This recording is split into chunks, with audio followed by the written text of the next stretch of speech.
Hi, welcome everybody to a Monday night. It's 8:30. It's the Leicester City Fan Show. We call it Fanzone. I'm joined by Tom and Reece, so I'm going to pull in there here for you. If you want to put your comments in, do let us know. Hello, Reece. Hello, Tom. Hi, you all right? Evening, guys. Good. Thanks for joining us. I'm just telling everybody we've got some pizzas to give away because nobody predicted that scoreline on Saturday. I suppose not surprisingly, Dibate again for him starting, let alone scoring 2 and Leicester winning 5-1. So I'm just going to randomly at the end of the live video give away a couple of pairs of pizzas. As ever, going to give shout outs, going to pull in different people. If you want to join us, giving some shout outs to people, I can put your comments on screen. Unwin, hi, thanks for watching. Good evening to you. Jason, as ever, good evening. Nice to see you watching again. Imitiz as well. I can see Imitiz is there. Hello, Leicester fans. He's saying, how's he doing? Very good. How are you, Imitiz? Steve Mardy, good to have you watching, Steve. I hope you're well. Mick Paget, hello. Good evening to you. Evening, Pardon, what did you say, Tom? So good evening to Mick. You know Mick, do you? Right. There's loads and loads, so get your comments on there. Hi, Nathan. Thanks for watching again, and hi, Andres. Do put your comments in. Let us know where you want us to, what you want us to talk about.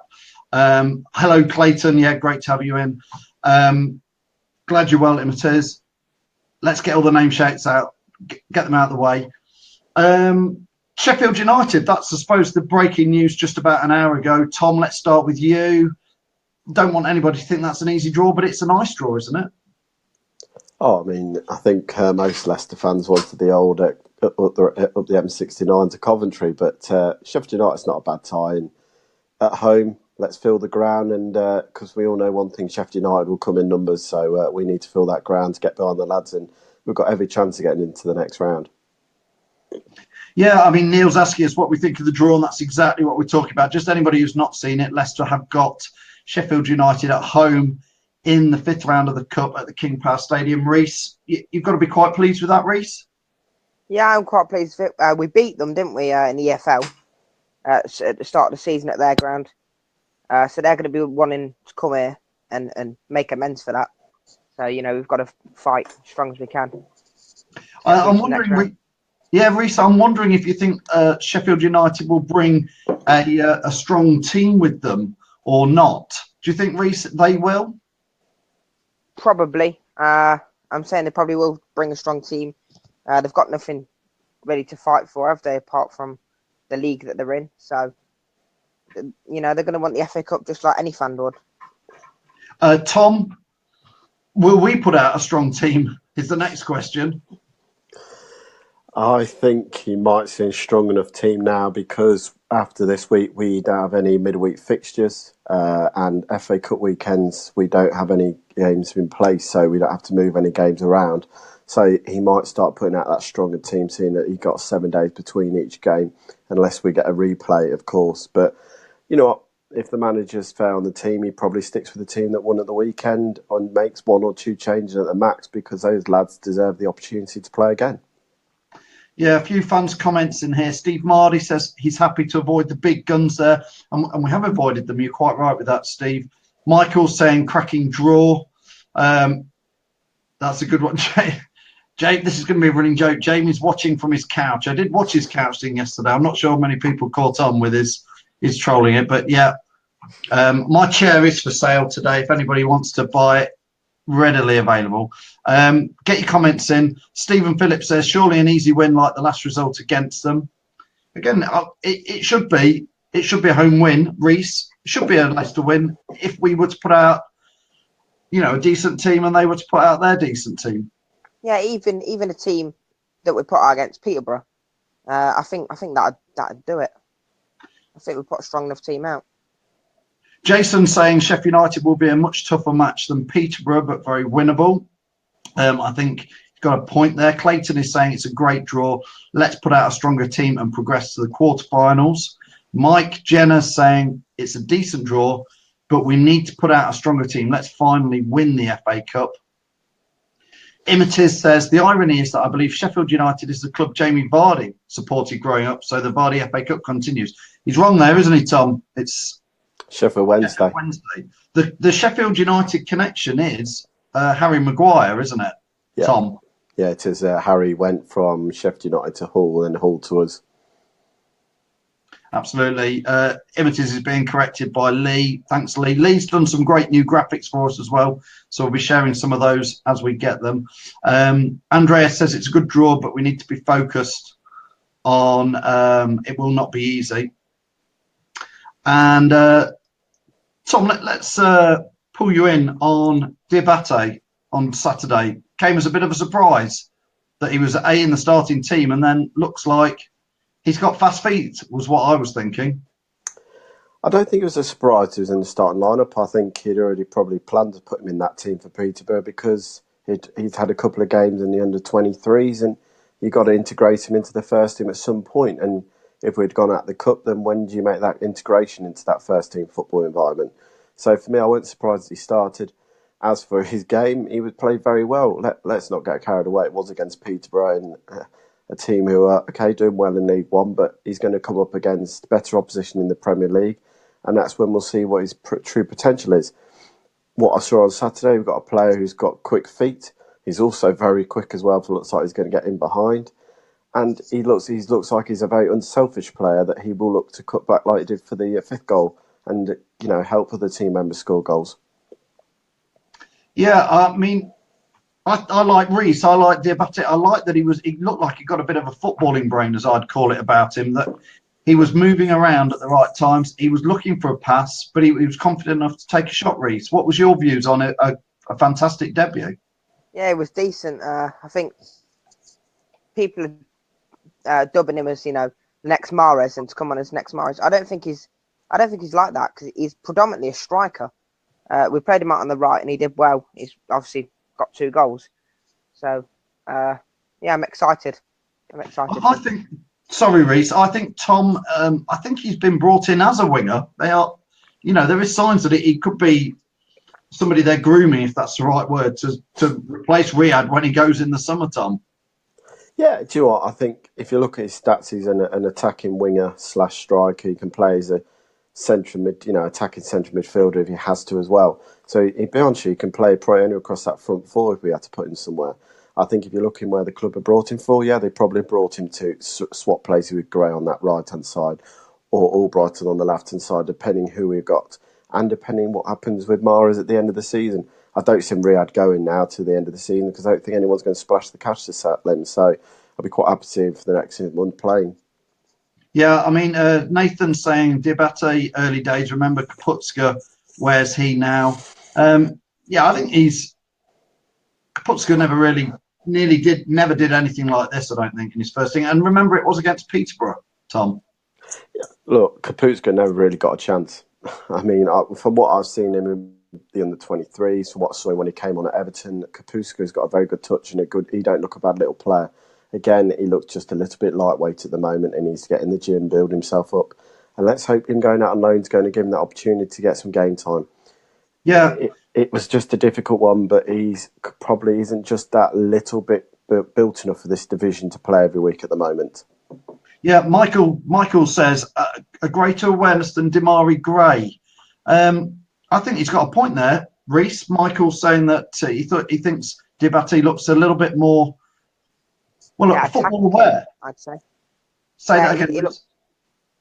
I'd say that Diabate looks more attacking than Damari Gray. I'd say because, like you say, Diabate was a striker. So he's obviously going to be attacking and looking to shoot a goal. Where Gray, I think, he's looking to get a cross in. I think they're 2 different players, I'd say. Yeah, I mean, Damari Gray didn't over-excite me on Saturday, Tom. Did a few nice things.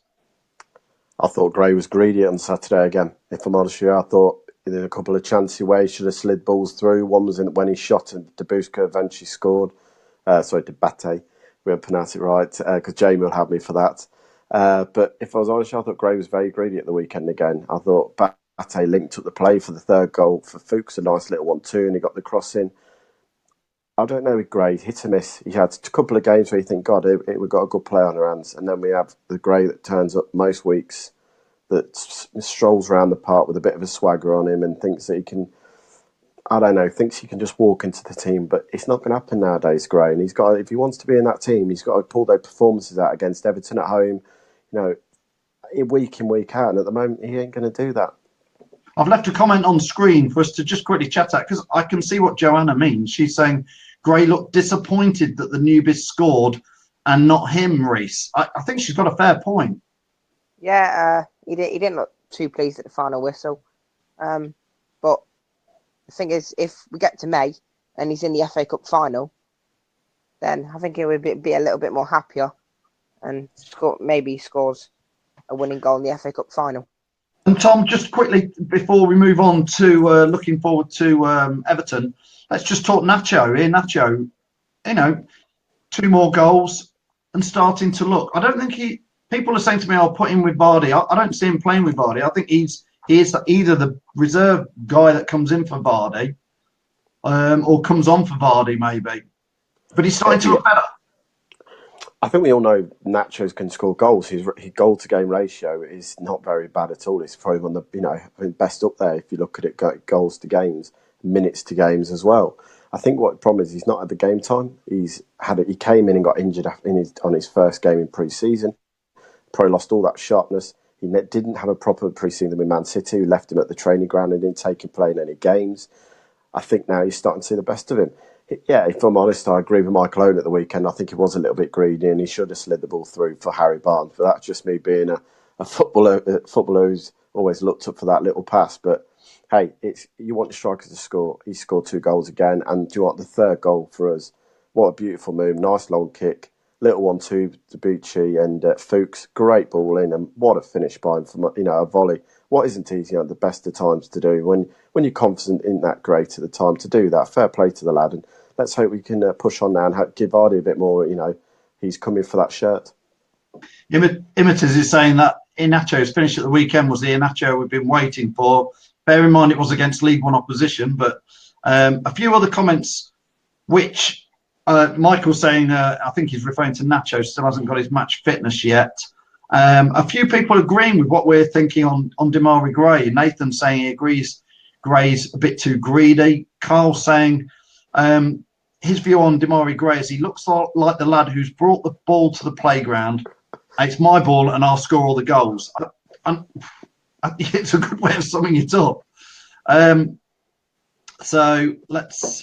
Mike Jenner's saying Nacho is a solo striker to play with a number 10 behind him, a bit like Vardy in a way, which is a lot of what we want to talk about. Just a brief, Tom, keepers. I'm not too fussed because Kasper Schmeichel's our number 1 all day long, isn't he? But Heyman was in goal in the FA Cup. You said a couple of weeks ago you thought Jakupovic, can't even say his name, was going to be the FA Cup keeper for us. It's Jakupovic, Phil. I can't say it. I honestly felt after the League Cup and then that Jakupovic started at Fleetwood and then started in the second leg against Fleetwood that he was the FA Cup goalkeeper for this season. But hey, what do I know about football? Claude must have seen something in training that he's not still 100% confident about Jakupovic and feels that Heyman's a better keeper, he must do. Or they're taking it in turns in each round. We'll soon find out that Sheffield United home if Jakupovic goes back in goal. It's a strange one, to be honest. Yeah. Reece, let's move on to transfers. Obviously, Ulloa's gone today. What are your thoughts on Leo going back to Brighton on loan?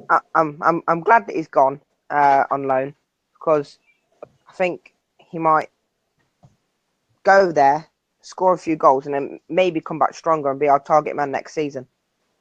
Really?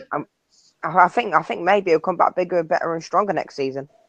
This is my opinion. I think he'll come back and he'll realise that he has to fight for a place in the Leicester City squad, and I think next year we'll be in Europe, so he'll be thinking about that as well. Well, I wish I'd really like Leonardo Ulloa. I couldn't believe it when we paid that much money 3-4 years ago for him, and he scored some vital goals for us, Tom, hasn't he? Do any stand out in your mind? Firstly, I'll just thank Leo for everything he's done for the football club, from being up in the Premier League, that away day at Stoke when we won 1-0 in the survival season, his crucial goals against Man United at the 5-3 win, the crucial goals against Norwich, West Ham, and then Swansea double to win us, helping us win in the league. He's been a great servant to his football club. But for me, the deal of him going there on loan is so they can see what he can offer Brighton, probably then to a permanent deal. Is there a future for him at the club? I don't think so anymore. I think if you're looking at the club progressing, you've got to go and sign a target man who's better than what we've already got. Because if you're going to look at progressing and get better at the league, you've got to have better players. And Leo's a mid-table Premiership player who will do you a job, but he's not going to score you enough goals in this division. And that's just, the way it is. Some players are better than others. And at 31, are you going to come back and give him a place in Europe next season? I can't see it. Yeah, I must admit, Tom, I agree with you. I can't see Leo Ulloa coming back and playing for Leicester. Michael Geddes agrees. He says he doesn't think you'll see Ulloa back again. Nathan's saying he doesn't think Ulloa is good enough for the Premier League. I'm a little surprised. I mean, he's obviously got big connections with Brighton, his former club, but I thought he would maybe go to Villa or Derby and stay in the Midlands and just drop down a division. Who's his replacement then, Leonardo Ulloa? Well, I don't think we need to replace him, if I'm honest with you. I think we've got... we've got Nacho, we've got Slimani, we've got Okazaki, we've got Gray, Vardy, Musa. We've got too many strikers, if anything, and it's hard to keep that many players happy, Tom. It's not a case about keeping players happy, Phil, for me. I mean, if Islam Slimani goes as well, it's not a case about a target man for Leicester. We don't play to that in target anymore. We don't play a long ball game. We play a short passing game and try to get the ball wide and into the box from crosses sometimes. If you look at our play at the weekend, it was all try and get the ball on the deck, in behind the back four, slide balls across the back four to see who was running onto them. There wasn't any balls in the air. If you're going to play a target man or you're going to play Slimani or Leonardo, you've got to be getting balls into the box constantly. And if you look at Claude, we're playing it very, very much now. Get the ball down, keep it, pass it. A lot more than we were ever before. So we're not looking at that long, quick ball that we need a flick on or we need someone to hold it up and bring it into play, because most of the balls aren't even in the air anymore. A few more comments here. Mrs. is saying, is Musa and Slimani still in limbo? Well, they're not in limbo. They're both Leicester players. No, nobody wants to come in for them, apparently. Nobody said they're for sale even. But Ash Henton says here, Puel is getting rid of the dead wood. Time to dig in. And, she's saying King is a great servant to the club, but his days are numbered now. Andy King has been rumoured a little bit with a few clubs. I hope he sticks around, at least till the end of the season. Nathan's got a great point here. He says Sunderland offered 12 million last year for Ulloa, and Ulloa wanted to go. Leicester dithered and lost the top deal, and that's bad business. Tom, I'll bring that over to you. My quick view on it is we were in a very different position, heading towards the bottom three this time last year, so it didn't really make sense to give Ulloa to a team who were also slipping in that area. Tom? Totally agree with you, Phil. We were in a relegation scrap. The club are plummeting out the league at that point, if you look at it in that way, and we were on a bad situation. You don't go and sell your rivals a striker who could score goals in this league. So, no, I don't blame the club for not selling him for 12 million. And what's 12 million in football nowadays? I'm very one of these. The club doesn't need £12 million. They've got enough money from TV rights to hang on to players to take a little bit of knock on them at the end of this season. Lots of fans' comments here saying best of luck for Leo. I think every fan would do that. He is definitely one of those players who, when he comes back to Leicester at some point in the future for a game on the other side, he'll get a great... Everybody will sing his name, I'm sure. Clayton, Joanna saying, glad Ulloa will get the game time now. Love him as our super sub and played great when he came on. Linked up well with Morez and Okazaki, did. And as Tom said, scored some great goals. Clayton saying, let Musa go for free. Mount Sorrel Amateurs need some players. I'm not sure Clayton would get into Mount Sorrel Amateurs, if I'm honest. Are they that bad, Mount Sorrel? Tom, I thought they were all right. But anyway, let's leave that one. Ben Kane saying we don't need a replacement. Michael saying we've got an abundance of strikers. Reece, have you heard any rumours of the dying death of people coming into the club? No, but I would like Callum Wilson in. Any chance do you think of that, Reece? I think if pay enough money for him, or maybe offer a swap deal for Slimani. Yeah, Tom, your views on that? You're pulling some faces. Nah. You've got to look at Callum Wilson. He's had half decent season for Bournemouth. He had a very bad injury last season. He's only just come back to fitness this season. Again, if you want the club to progress and start going for Europe, you've got to be buying better players than Callum Wilson in this league. And then we'll say who's going to come to Leicester. It's all about money. Simple as that. Football isn't about where we are. It's about who's going to pay the wage and who's going to pay the top dollar to go and get his better players in. Slimani's got 1 goal in the Premier League this season. Callum Wilson's got 7. I'm not arguing with you, Reece, over it. All I'm saying to you is, mate, that we've already got Slimani. We paid £29 million for this player. Are the club going to take that bigger hit just to bring another striker in? And as I point out enough times, on this, we've got too many strikers at the club. So why are we going to sell strikers to bring another one? You've just signed Debate, who you said could play. We've got are not good enough. Who's not good enough? Okazaki is a striker that chips in. Vardy scores. Nacho's. Huh? Slimani, no. I don't think we've got a real target man. But we don't need a target man for the way we're playing. We get if we're 2-1 down. We need a man in the last minute to get an header. But then you've got to look at all the other options that you could chuck a centre half at row and do the job at the moment with the strikers.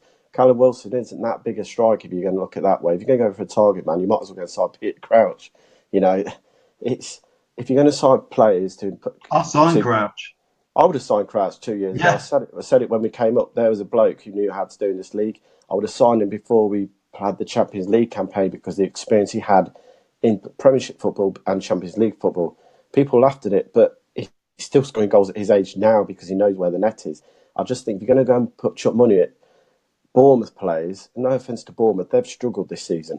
So why are we going to bring players who are struggling? We want players who are going to progress and make us better. Ivan's told us to move on. Ivan's in charge. Thank you, Ivan. We will move on. Although I was quite enjoying watching you two have a bit of an argument either side of me there. Not an argument, more debate. You weren't allowed to debate it, aren't we? And I was going to ask, where was Slimani on Saturday? Not being funny. If he doesn't get into the B team squad, Tom, what's your view? Where was Slimani? Have we lost Tom? Reece, where do you think Slimani was? I don't know. I just think they gave him a rest, and maybe clubs are interested in him. We're resting Slimani's off City on the bench is too much hard work. Listen, let's move on to Everton. Everton's been a funny ground for us recently. We've had some great results there, and there's every chance we could win on Wednesday, isn't there? In current form. We've never had the best of seasons, and then we went and won 3-2. Was it the season we won the league? We won there last season 2-1 in the FA Cup. We lost 4-2 in the league last year. It's not one of the best hunting grounds, but do you know what? They're not playing the best at the moment. They're struggling. They haven't really got a striker banging in goals, so it's a great opportunity to keep the league form up. And do you know what? He's going to change the team again, and it'd be good to see Okazaki come back into it because I think that's why he's rested. But the weekend, Vardy will come back in. Mahrez, all Brighton will probably start on the wing. Midfielder probably, and Diddy and James. It's be interesting to see who he picks in those positions. Reece, who do you think will start up top for Leicester against Everton? I think Okazaki and Vardy. Okazaki and Vardy up top. Back to normality. Yeah. Well, here's a harder question, and we'll start with you then, Tom. And I want to see people's comments put in there. And I'm just typing it in, Tom, while you talk. Who should be our midfield? I think if you're going to go on who's been playing well together, then you leave it within Diddy and James. Simple as that. I mean, don't get me wrong, you've got some experience there on the bench in Ibora and Silva, but at the moment, James and Diddy have had 4 games in a row now. They've been absolutely brilliant, and they're keeping teams out by the work rate they do. Look, that James hasn't got a massive fans for him on this club all the time because they don't think he's a flash player. But for me, the flash players aren't the ones that win your football matches all the times. James is an absolute class act of winning that ball back. Same with Ndidi, and just spreading those 5-yard passes for the creative players that can do the job. And at the moment, I think, again, Ibora at the weekend, he's just getting to pace of this league still because he gave the ball away numerous occasions at the weekend. Silva is, again, match fitness. And once he gets fit, he probably will be pushing James and Ndidi for a starting place. But at the moment, you ain't going to shift them to at the centre partnership. James and then Diddy to start for me. Reece, Ethan's come on here, and I think I tend to agree with what Ethan's saying here. He says eventually he thinks the midfield will be Silva and then Diddy, because Silva does offer a little bit more dynamic passing, doesn't he, Reece? Yeah, and I think he offers a bit more of attacking threat as well, because he settled Morris against Watford, didn't he? I do like the look of Silva, Tom. Just bedding in, you can see the quality he uses out of him.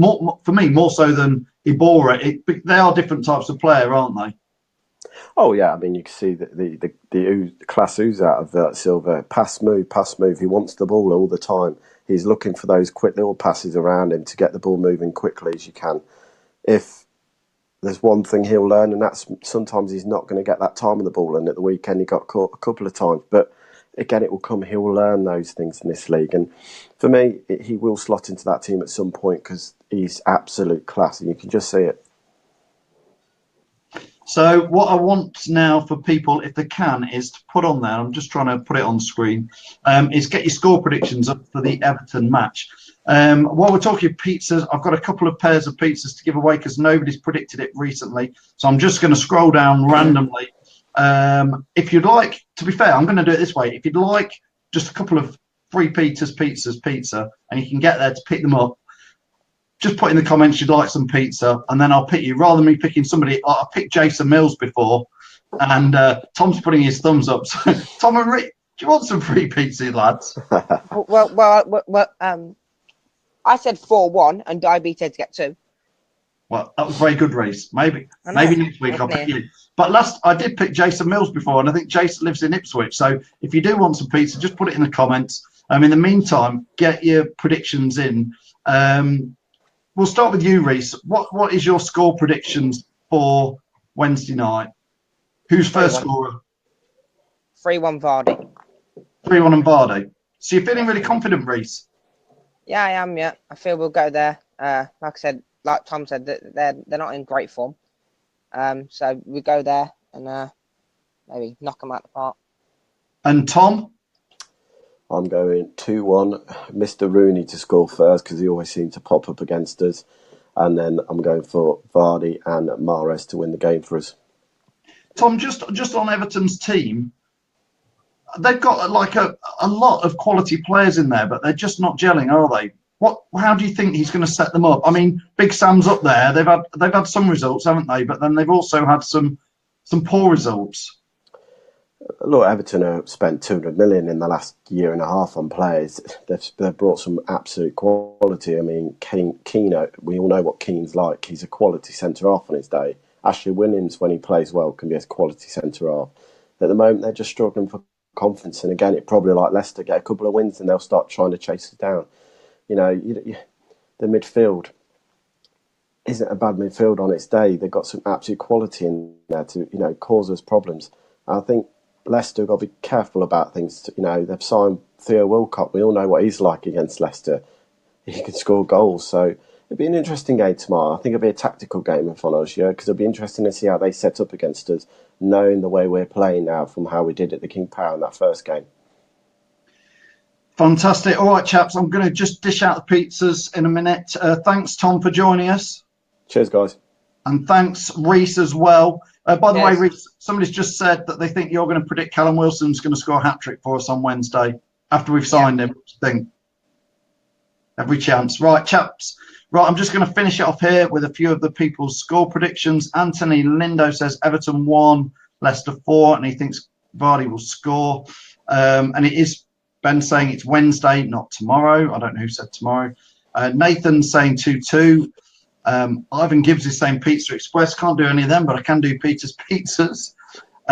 Jamie's saying, can I post some pizza to you? All the way out at the Fox's Arms in Alcudia. Jamie, it will probably be a bit smashed up by the time it gets there. Carl saying Everton aren't in great form. That's why he's going for a draw. Would you take a draw is a good question, I guess. Baz Short saying 1-0 with Maguire. Mike Jenner saying the back four as it is. He's picking his team here with Ndidi, Iborra and James. So he's playing a 4-3 and then up top, Mahrez, Albrighton and Vardy. Interesting.